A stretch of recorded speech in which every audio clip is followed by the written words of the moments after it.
My name is Carla from Written Word Calligraphy, and today I'm going to show you my #1 technique for getting better at calligraphy. So I've taught hundreds and thousands of students, and I've seen it all in terms of the struggles, and their #1 frustration in terms of starting out in calligraphy is consistency. How come my letters don't look good? How come my letters don't look like yours? Or how do I make them look better? I totally get it. Especially in this day and age, we're always rushing. We're trying to get to the spot we want as fast as we can. And so many of my students just want to rush in and do all the letters, get writing the words right away, but it just doesn't look good. And so it's they get so frustrated about it. But I want you to know, calligraphy is different. It's an invitation to actually slow down. In fact, it's not so much about what the word is, but about each stroke and the intention behind it. Let me show you what I mean. This is my handwriting. So I'm going to write my name. This is my name, Carla. And then this is cursive. So cursive is a type of handwriting that uses, certain strokes to make it look a little bit better, but the intention of it still is to write.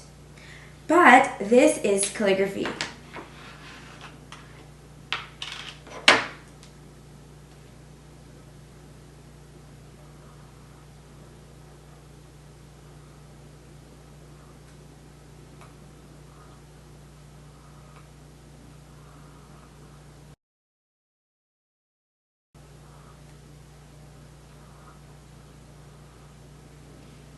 There's a huge difference, isn't it? Calligraphy is so different from normal handwriting because we're not just writing simply to be read. In fact, I look at it as you're drawing or painting letters. You get to write each stroke with more intention, the placement, the pressure, all of that. It's part of the experience, the artistic expression of your handwriting. But how do you get from here, your normal handwriting, to calligraphy? By breaking it down stroke by stroke, working on them, essentially focusing on the basics. That is my #1 tip. I know. You probably think, oh my gosh, Carla, you sound just like what my mom would tell me to do. Get on with the basics. But why is it so important to practice the basics anyway?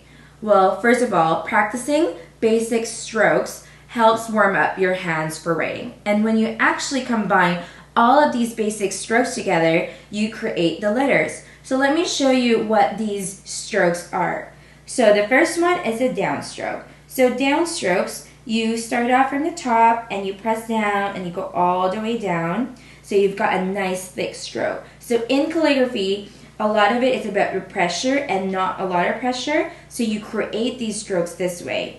And then there's the upstroke. Whenever you're going up, you don't put a ton of pressure in it. So you create now a very thin stroke. And you can see that as a characteristic of calligraphy when there's thinness and thickness of lines. And so now I'm doing a little bit of a combination stroke with a curve where you can see the transition from thin and thickness of lines. So this one, you start up at the very top, you slowly increase pressure, and about 4/5 the way down, you decrease the pressure. You can see now that it's very different from a normal handwriting, right? Because I am pressing down, I'm slowing down. It takes much longer for me to finish what I'm supposed to write. Then of course, we've also got the oval. So the oval is simply like a circle, but now we've got thinness and thickness of lines. You increase pressure as you come down, and about 4/5 the way down, you decrease pressure, you go all the way up. So you can see that as well in that change. And we've also got the underturn, which is kind of like a letter U. When you start off with a thick stroke, 4/5 the way down, decrease pressure, go the way up, you decrease pressure, and you've got a light stroke going up. And then we've got the overturn. So the overturn, you have a very light stroke going up, and about at the very top, you increase pressure coming all the way down, and now you've got a thick stroke. After that, you've also got the ascender strokes. So the ascender one is the loops that go all the way up. So you know, like letter B and D, you have those strokes going up. So you go up and down. And similarly, we have the ones that go downwards, the descenders, just like the J, the P, the G. So these forms, these strokes, when you combine them all together, you create your alphabet. And it's so important to work on these strokes because as you get better at it, you get more consistent. Then now you're able to solve the #1 frustration most calligraphers have at the beginning of their journey. Michael Jordan once said that if you master the fundamentals, everything you do will rise, and he couldn't have said it any better. You're going to hear this a lot from me, but practice does really make progress. And as you get better at the basic strokes, your letters will get better and more consistent over time. And I want to invite you to take a step back and look at these practice drills, these exercises with a mindset of meditation instead of a chore. You know, I know that it sounds like, oh, I have to go back to the basics. How boring. It's not actually. Think about it as a treat. You know, you wake up in the morning, do some calligraphy, put on some music. It really sets the tone for the rest of your day. It's so relaxing, getting into the zone, just focusing on the strokes repeatedly and like being able to relax in that aspect.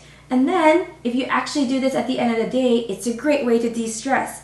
So look at it in that kind of perspective, and it really will make a difference to how you do your calligraphy. So now you're probably wondering, how do I get on practicing these basic strokes? Well, I poured out some blood, sweat, and tears into creating this practice drill worksheet. I will link it in the description below, and you can download this for free. So if you're wondering how you can get into it, this is the best way to go about it. I've got instructions in these sheets. You can practice with them, you can trace with them, and of course you can also start writing them on your own, and there's also a blank sheet for some free practice. And if you're looking for a bit more, like a bit more guidance, I've also created an online program called the Creative Calligraphy course, where I'm helping people kickstart their calligraphy journey step by step over a period of 3 months. And the program is only open a couple times in a year, so I'll put the link in the description below so that you can sign up for the waitlist. Alright, I hope you guys learned a little bit from this video, and I hope you get practicing and relaxing doing your practice drills. I'll see you guys next time.